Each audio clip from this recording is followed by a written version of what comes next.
दोस्तों ये जो आप वीडियो देख रहे हैं, ये वीडियो बेसिकली उन स्टूडेंट्स के लिए है जो SL BA programme third year के students, non college BA programme third year के स्टूडेंट्स या ऐसे स्टूडेंट्स जो इग्नू में है पॉलिटिकल साइंस के। ये वीडियो बेसिकली पॉलिटिकल साइंस के स्टूडेंट्स हैं उनके लिए, और जो अंतर्राष्ट्रीय संबंध को पढ़ रहे हैं जिसे हम आईआर इंटरनेशनल रिलेशन कहते हैं, ये उनके लिए मोस्ट इम्पॉर्टेंट वीडियो है, क्योंकि इस वीडियो में हम आपके एक मोस्ट इम्पॉर्टेंट टॉपिक के बारे में बात करने वाले हैं जो आपके एग्ज़ाम के पॉइंट ऑफ व्यू से बहुत ज़्यादा इम्पॉर्टेंट है। दोस्तों वीडियो शुरू करने से पहले अगर आपको हमारी वीडियो अच्छी लगे तो लाइक करें हमारी वीडियो को, और मित्रों के साथ शेयर करें ताकि और मित्र भी इसका पूरा का पूरा फ़ायदा उठा सकें। और साथ ही साथ क्या है कि हमारे चैनल को सब्सक्राइब करें ताकि जैसे ही नेक्स्ट वीडियो की अपडेट आपके लिए रहे वैसे ही सबसे पहला नोटिफिकेशन आपको मिले। तो बात करते हैं दोस्तों क्या है क्या नहीं विश्व व्यवस्था उपागम। देखो दोस्तों, विश्व व्यवस्था उपागम या विश्व व्यवस्था सिद्धांत एग्जाम में अगर क्वेश्चन आ जाए तो दोनों सेम क्वेश्चन है, आपको कंफ्यूज नहीं होना। विश्व व्यवस्था जो उपागम है, ये सिद्धांत, ये बेसिकली एक मार्क्सवादी उपागम है। मार्क्सवादी क्या बात होती है? मार्क्सवादी एक ऐसी विचारधारा होती है जिसके अंदर हम ये देखते हैं कि एक वर्ग जो होता है वो दूसरे वर्ग का शोषण करता है। ठीक इसी प्रकार से जो एम्यूल वॉलस्टाइन थे उन्होंने बताया इस सिद्धांत के अंदर कि विश्व में 3 तरह के देश होते हैं, एक विकसित देश, दूसरा आपका अल्प विकसित देश, तीसरा आपका विकासशील देश। क्या होता है कि जो विकसित देश हैं उन देशों के द्वारा जो गरीब दोनों या फिर विकासशील हो या अल्प विकसित हो, इन दोनों देशों में क्या होता है कि भी विकसित देशों के द्वारा शोषण किया जाता है। विकसित देशों ने क्या किया है कि इस प्रकार की संरचना बना ली है, कि इस प्रकार की स्थिति बना ली है कि वो आज गरीब अल्प विकसित, समझ बात दोस्तों, और जो विकासशील देश है उन पे आज निर्भर है। निर्भर रहने के कारण क्या है कि जो ये विकसित देश हैं वो लोग इनकी अर्थव्यवस्था को पूरा यूज़ करते हैं, उसका पूरा फ़ायदा उठाते हैं और इनका शोषण करते हैं। पहली बात तो ये क्लियर हुई कि भाई 3 प्रकार के देश, विकसित, अल्प विकसित और विकासशील। विकसित देशों द्वारा गरीब पिछड़े देशों का शोषण होता है। जैसा कि हम जानते हैं, शीत युद्ध हमने पढ़ा, शीत युद्ध को छोड़कर हमने देखा ग्लोबलाइजेशन, जो कि इसका भी एक इम्पॉर्टेंट टॉपिक है। तो हमने वो पढ़ा, तो उसमें हमने ये जाना था कि आज पूरी की पूरी विश्व की जो अर्थव्यवस्था है वो आज एक दूसरे से जुड़ती जा रही है, और अर्थव्यवस्था जुड़ने का सबसे बड़ा फ़ायदा ये है कि अगर एक गरीब देश की अर्थव्यवस्था डाउन जा रही है, कोई प्रॉब्लम आ जाती है, तो अमीर देश उसकी मदद कर देता है। लेकिन अगर अमीर देश पे ही कोई संकट आता है तो ये संकट इतना विकराल हो जाता है कि भाई गरीब देश तो पिसता ही पिसता है, अमीर देश भी उसमें कुछ नहीं कर पाता। तो कुल मिला के बात ये आई कि भाई कि पूरी की पूरी विश्व आज क्या है, एक दूसरे से अर्थव्यवस्था के मामले में जुड़ी हुई है। यदि किसी एक बड़े देश पे संकट आता है तो उसका असर दूसरे देशों में भी पड़ता है। हमने 1929 में एक आर्थिक महामंदी पढ़ी थी, जिन भी स्टूडेंट्स के पास हिस्ट्री थी उसमें हमने देखा कि आर्थिक महामंदी अमेरिका से शुरू हुई और वो धीरे धीरे पूरे विश्व में फैल गई। तो दोस्तों इस प्रकार से अमीर देश इस बात का पूरा फ़ायदा उठाते हैं कि गरीब देशों की अर्थव्यवस्था भी हमसे जुड़ी है, तो उनका एक्सप्लॉइट करते हैं, वो उसका शोषण करते हैं वो।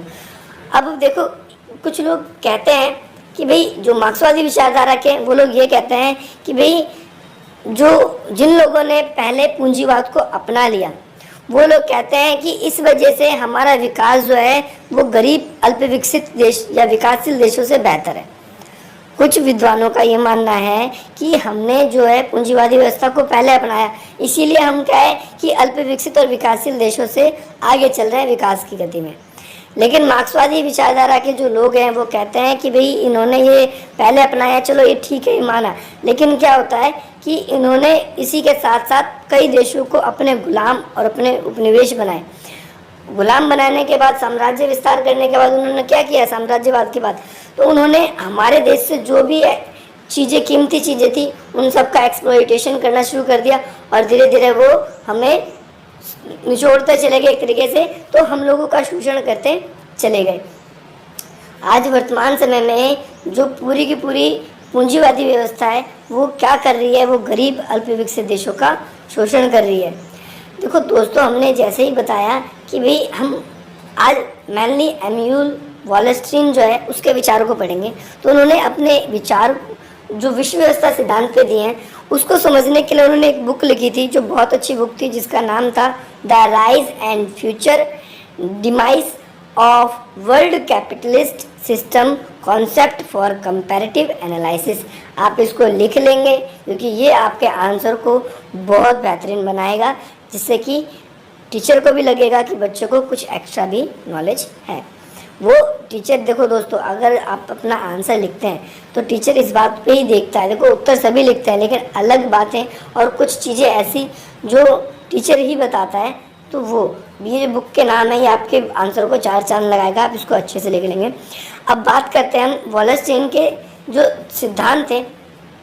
उसने अपने सिद्धांत में, जो विश्व व्यवस्था सिद्धांत में, उन्होंने क्या बताया? उन्होंने बताया कि पूंजीवादी व्यवस्था है, जो जैसे वर्तमान समय में आज देख रहे हैं हम, पूंजी सोवियत संघ का विघटन हो गया तो साम्यवाद तो रुक गया, लेकिन हम देखते हैं पूंजीवादी व्यवस्था में राजनीति का कोई केंद्र नहीं होता। जैसे आज अमेरिका है, आज हम कहते हैं अमेरिका ताकतवर देश है, लेकिन आज से पहले अगर हम प्रथम विश्व युद्ध से पहले देखें तो हमें ऐसा नहीं दिखेगा। उससे पहले आपको ब्रिटेन और उसके बाद आपका जर्मनी, फ्रांस, ऐसे देश आपको ताकतवर दिखेंगे। तो जो पूंजीवादी व्यवस्था में ऐसा कोई केंद्र नहीं होता, कोई एक देश ही के पास ताकत रहती है। ये समय समय पर क्या होती है, बदलती रहती है। जो अपने संसाधनों का, जो देश अपनी शक्ति को पहचानता है, उसको अच्छे से प्रयोग करता है, सत्ता हमेशा उसी के हाथ में जाती है। तो ये बात रही बेसिकली। अब उत्पत्ति, जो वॉलस्टाइन है वो कहते हैं कि वॉलस्टाइन के अनुसार 15वीं और 16वीं शताब्दी देखें तो इस काल में पुनर्जागरण हुआ। पुनर्जागरण का मतलब समझते हैं दोस्तों? मतलब एक समय में ये जो रोम था वो बहुत ही ताकतवर देश था, जिसकी राजधानी इटली है। यूरोप एक विश्व व्यापार के लिए बहुत ज़्यादा प्रसिद्ध था, लेकिन उसके बाद हम देखते हैं कि 17वीं 18वीं शताब्दी आई, ब्रिटेन में आपका औद्योगिकरण शुरू हुआ, तो उसके बाद थोड़ा उसमें विकास हुआ। तो धीरे धीरे ये क्या है कि भाई जब उन्होंने औद्योगिकरण हुआ, उन्होंने फैक्ट्री वगैरह बढ़ाई, अपना प्रोडक्शन उन्होंने बढ़ा लिया, तो उन्होंने ऐसे देशों को तलाशना शुरू कर दिया जहां वो अपने सामान को बेचे और उससे ज़्यादा से ज़्यादा लाभ कमा के ला सके।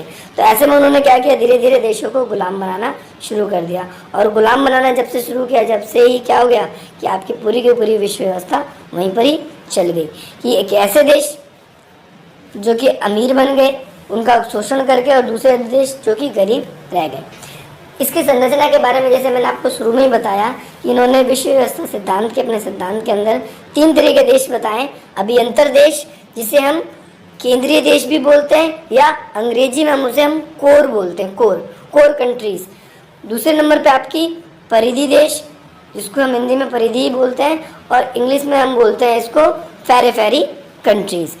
तीसरा होता है आपका अर्ध परिधि, जिसे अंग्रेजी में हम सेमी पेरिफेरीज। तो अब इसके अंदर देखो दोस्तों क्या विशेषता है, क्या बात बताई इन्होंने अपने सिद्धांत में अभियंतर देशों में वे देश पूरी विश्व व्यवस्था में केंद्र रहते हैं। अगर हम देखें, जैसे हमने बताया था कि पहले क्या था, फ्रांस, ब्रिटेन, हॉलैंड, ये सब देश थे जो कि अभियंतर देश में आपके आते थे, यानी कोर कंट्रीज में ये कंट्री आती है। राजनीतिक रूप से शक्तिशाली होते हैं, क्यों? क्योंकि पैसा इनके पास होता है। इसके बाद इन देशों में इनकी जो लोकतांत्रिक सरकारें होती हैं, नौकरशाही, यानी जो उनका शासन प्रशासन संभालने वाला डिपार्टमेंट होता है, वो काफ़ी अच्छे होता है। और ये क्या करते हैं कि गरीब देशों की मदद करने की कोशिश करते हैं। साथ ही साथ क्या करते हैं कि ये दूसरे देशों से कच्चा माल खाली आयात करते हैं, मतलब सिर्फ कच्चा माल आयात करते हैं, कच्चा माल लेते हैं। और जो विनिर्मित वस्तुएं होती है, विनिर्मित मतलब द्वारा जिसका प्रोडक्शन किया जाता है। फॉर एग्जाम्पल दोस्तों, जैसे किसी कंट्री ने क्या किया, जो कोर कंट्री है यानी जो अभ्यंतर देश है, उसने क्या किया कि आपका जो गरीब पिछड़े देश है उनसे खनिज पदार्थ ले लिया। जैसे अमेरिका है, आज क्या करता है, इराक वगैरह से वो क्या करता है, कच्चा तेल लेता है, और कच्चा तेल लेने के बाद क्या करता है, उसे थोड़ा रिसाइकल करके वो और कंट्रीज में बेच देता है। तो इससे क्या होता है, वो ज़्यादा से ज़्यादा निर्यात करते हैं। निर्यात का मतलब बेचते हैं, और ज़्यादा बेचते हैं तो दुनिया के जो देश होंगे, जो छोटे गरीब देश हैं, उनके पास इतने संसाधन नहीं है। संसाधन है भी उनके पास तो, लेकिन क्या है कि उनके पास तकनीक नहीं है, तो उसका डेवलप नहीं कर पाते, तो उन्हें खरीदना पड़ता है। अगर हम देखें तो यहाँ पर ऐसे पहले क्या था कि दूसरे विश्व युद्ध से पहले तो कई देश थे आपके, अगर 14वीं-15वीं शताब्दी में स्पेन पुर्तगाल थे वो, लेकिन अब नहीं रहे। अब इसके बाद फिर ब्रिटेन फ्रांस थे, वो अब नहीं रहे। तो ये हमने बताया था कि राजनीतिक केंद्र जो होता है इसका, किसी एक जगह निश्चित नहीं होता, ये समय समय पर बदलता रहता है। पहला पॉइंट आपका दोस्तों, जो परिधि देश थे वो आई होप आपको, परिधि मैंने बोल दिया, जो आपके अभियंतर देश थे जिसे हम कोर कंट्रीज भी कहते हैं, वो आपको समझ आ गया होगा। आप सेकंड बारे में बात करेंगे, दूसरे नंबर पे परिधि देश। परिधि देश कौन से होते हैं, जिसे हम पेरिफेरी भी अंग्रेजी में बोलते हैं।